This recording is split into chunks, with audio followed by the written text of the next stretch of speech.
Watch programs on your schedule with the KPBS Plus streaming service. See new episodes of Nature and Nova, latest news from PBS NewsHour and KPBS Evening Edition, local shows like Ken Kramer's About San Diego. Learn more at kpbs.org/KPBS Plus. Good morning, I'm Lawrence K. Jackson. It's Thursday, June 4th. Today, we're bringing you local election results, and we'll also hear from candidates. More on that next, but first, the headlines.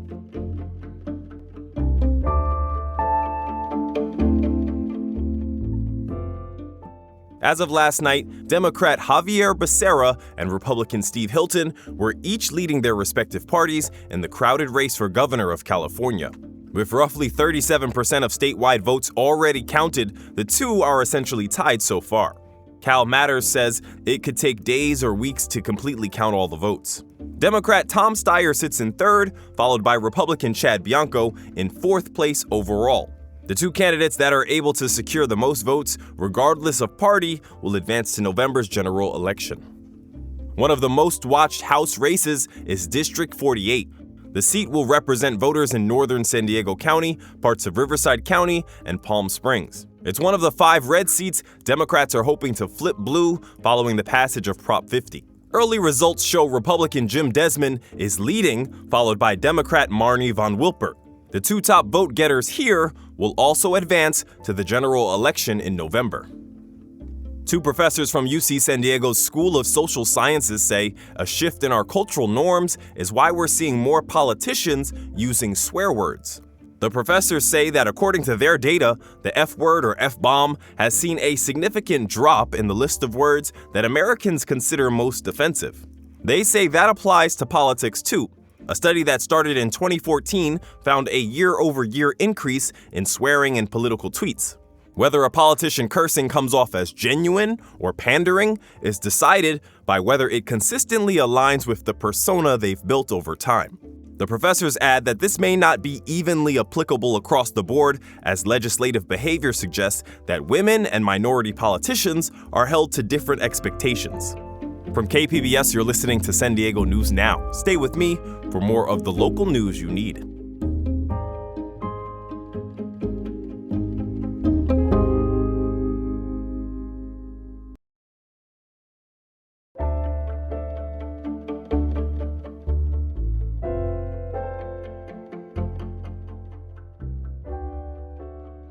Early results show Measure A, the lone ballot measure in the city of San Diego, is losing, with 58% of voters saying no. Measure A would impose a new tax on second homes that are vacant for most of the year. It would raise an estimated $9 to $21 million for city services in its first year. Steve Russell is president and CEO of the San Diego Housing Federation, which supported Measure A. The No on A campaign outspent us 1.3 million to 300,000. And so, it speaks to the fact that really wealthy interests can still kind of control the public dialogue.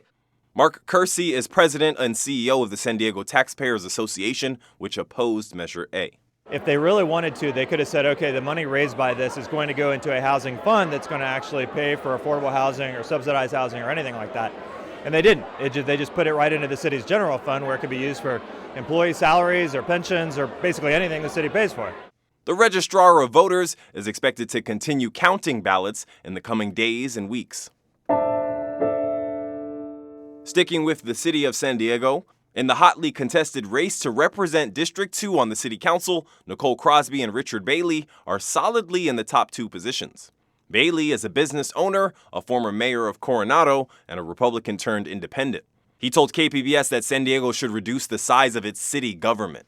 They've allowed the city essentially to become a jobs program now where you have a very bloated city government that's really causing the structural deficit to exist, and we need to reform that.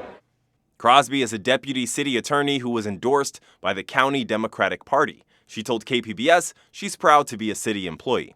I have prosecuted hate crimes, prosecuted gun crimes, protected victims of domestic violence and elder abuse. I am actually here for the people and making sure that any of the development we do, make sure that we have the infrastructure to sustain it. District 2 includes Claremont, Ocean Beach, and Point Loma. Turning to the county's second largest city, Chula Vista. Incumbent Republican Mayor John McCann has a wide lead in the mayoral primary there. According to early results, Chula Vista Elementary School District Trustee Francisco Tamayo is running a distant second. If those results hold, McCann and Democrat Tamayo will face off in the November general election. McCann is already looking forward to November. I'm just very thankful for the voters of Chula Vista. Chula Vista is my hometown. I love this town, and I work every day to make the quality of life better for everyone who lives in Chula Vista. Democrat Yair Gersten is in third place. Now to the County Board of Supervisors. Democrats see an opportunity in the District 5 race to win a seat now held by Republican Jim Desmond. Early results have another Republican in the lead, San Marcos Mayor Rebecca Jones. Democrat Kyle Crail has the second most votes. His team held a watch party at a Vista Brew Pub last night. There was an unexpected delay in the first results. KPBS talked to him right after they were released. I'm feeling relieved after an hour of waiting for results, but it's my first time running for office, and it's very exciting, and I just want to serve my community that I grew up in. Vista Mayor Republican John Franklin lags just behind Crail in early results. The top two finishers will face off in November's general election. For the latest results and updates through the day, visit kpbs.org.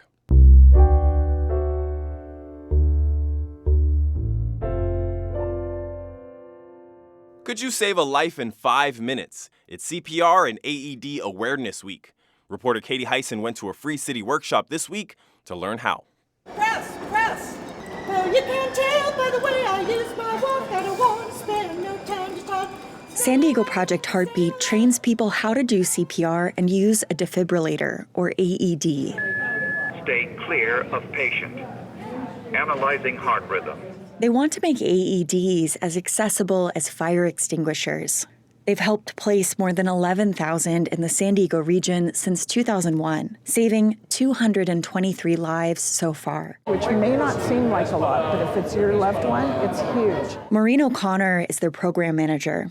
She says it's better to do bad CPR than none at all. But too often, bystanders don't jump in. And if the person needing help is a woman, they're less likely to get it. Only 39% of women in public, so less than half, receive CPR because the public are afraid to bare the person's chest and put their hands on the person's chest. But if they don't do that, they may as well just stand there and watch that person die. Project Heartbeat will host its next free workshop on June 16th at the Point Loma Hervey Branch Library. Katie Heisen, KPBS News. Two local artists are celebrating their end of residency exhibition while also pushing back against harmful narratives as women of color living between borders. Arts reporter Audie McAfee speaks with them about identity and belonging as America approaches its 250th birthday. Marcela Larcon Lopez and Eden De La Barra finished their Emerging Artist Residency at the Arts District Liberty Station last year. At the end of the program, artists participate in an end-of-year exhibition. Lopez and De La Barra's exhibition is called Fragmented Stories. It combines paintings and textiles exploring identity, history, and the body as women of color. De La Barra says the showcase carries many meanings for them. Marcela and I's work does pull in some different directions, but I think there's also a lot of unity in what we're trying to say and the heart behind our work. So I think Fragmented Stories kind of encapsulates those themes. When you look at their art displayed on the gallery walls, it almost looks like they planned it together. I didn't see her and she didn't saw me, but we saw each other's work. And then I started catching myself using some, unconsciously, using the same colors. While De La Barra resides in San Diego, Lopez had to cross the border from Tijuana every time she wanted to work on her art. It was a very hard process to just cross-walking and walking the border and then getting to the trolley and then the bus and then come and paint and then go back and and that's every day, and it was very nerve-wracking and a very harsh experience. Lopez's residency announcement gave her more exposure, but it also made her feel more vulnerable to public comment, like negative messages on her Instagram account. and a feeling of being monitored every time she crossed the border. She says this experience helped shape the main theme that comes across in her paintings: surveillance. So I started thinking about this virtual surveillance and, like all these like notifications I was receiving from ICE and the border and the visa and in my bank account and my emails, just for crossing the border and stuff. And I was like, oh my gosh, like I'm being identified. During the process of traveling and creating her art, Lopez says she doesn't necessarily feel connected to the American dream.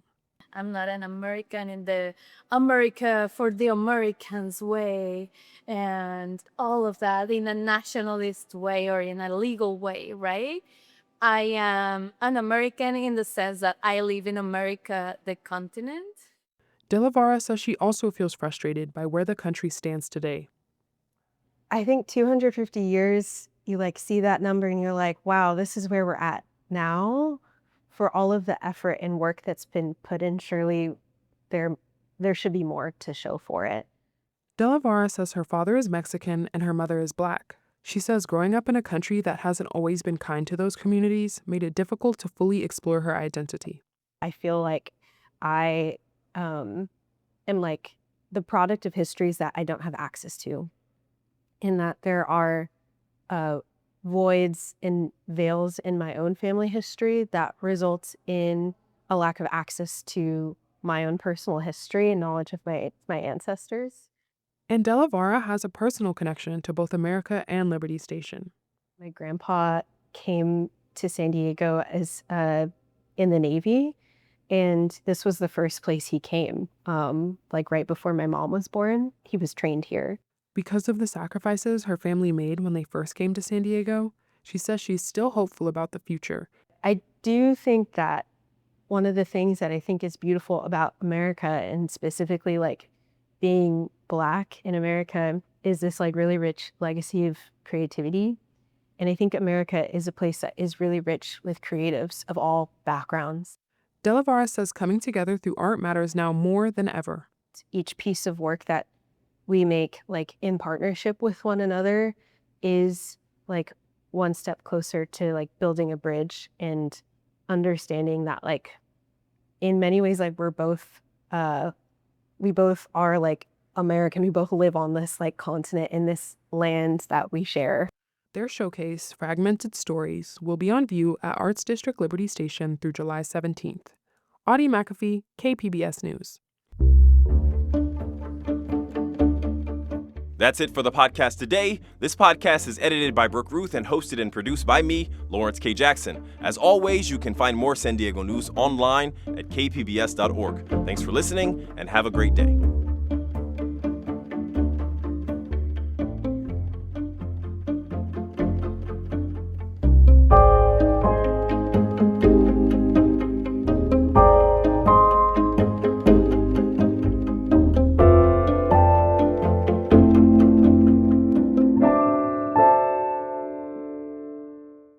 Watch programs on your schedule with the KPBS Plus streaming service.